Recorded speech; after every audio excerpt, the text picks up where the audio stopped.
This is Miss Aquino. I'm actually getting ready for, I'm gonna train right now. I'm training for a half marathon that's coming up on October 7th. And so this month's character pillar is responsibility. And with responsibility as far as preparing for a half marathon, there's things that I have to be accountable for, or I have to train and prepare. So one of the things what's important is basically shoes, the right shoes that will give me support. I also have nutrition. So these are my chewable blocks. When you're running long distance, you want to make sure that you have good nutrition during your race. This is my running belt where I hold my ID as well as my phone, because you never want to leave leave home without your phone. And on my phone actually has my running playlist, my song playlist of songs that will give me motivation while I'm running on my route. So I'm actually going to show you my route. So why don't you come follow me outside, and I'll see you out there.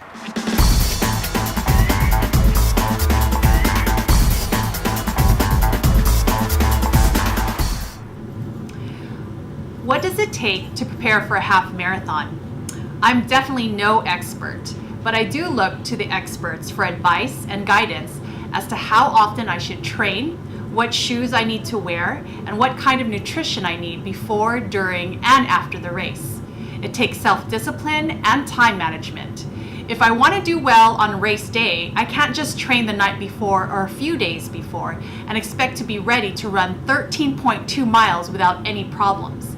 In fact, I had a friend a few years ago who ran a half marathon without training, and the next few days after her race, she couldn't get out of bed because she was in extreme pain. What does my training schedule look like? I run 3 or 4 miles once or twice a week, in addition to working out in the gym. So I average about 4 to 5 days of activity a week.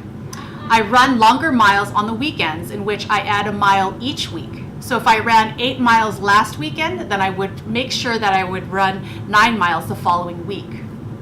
I'll be honest, there are times when I don't feel like training or going to the gym. So there are a couple of simple ways that help me stay on track as I train.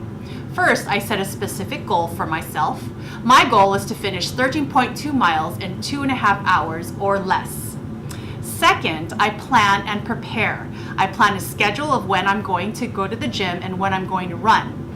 I put my gym bag in my trunk, and right after work, I go straight to the gym or start my run, because I know that if I go home first, I will no longer have the motivation to train. Third, I look for accountability partners. I tell my friends I'm in training and then set times with them to go for a run with me. If I schedule a run with a friend, it is more likely that I will follow through with my training that day. Training for a race is very similar to being successful in school. In order for you to be successful, you need to first set a goal for yourself. What do you want to accomplish this year? Second, make a plan for yourself. What steps are you going to take to accomplish your goal? Prepare. Consult with experts, your teachers, counselors, parents, as to what you need to reach your goal. Set a schedule as to when and how you're going to achieve your goal. For example, you want to raise a certain grade by the end of the semester. You will need to manage your time as to when and where you will be completing your homework assignments, projects, or tests, or preparing for upcoming tests.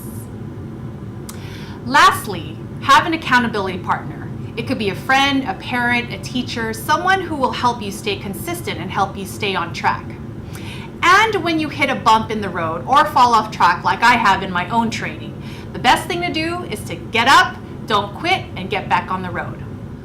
Well, Cougars, thank you for tuning into today's Thursday's Thoughts. I have less than 2 weeks before my race, so when you see me, keep me accountable and ask me how I'm doing with my training this week. Wish me luck, and I'm looking forward to celebrating as I cross that finish line. Have a great day.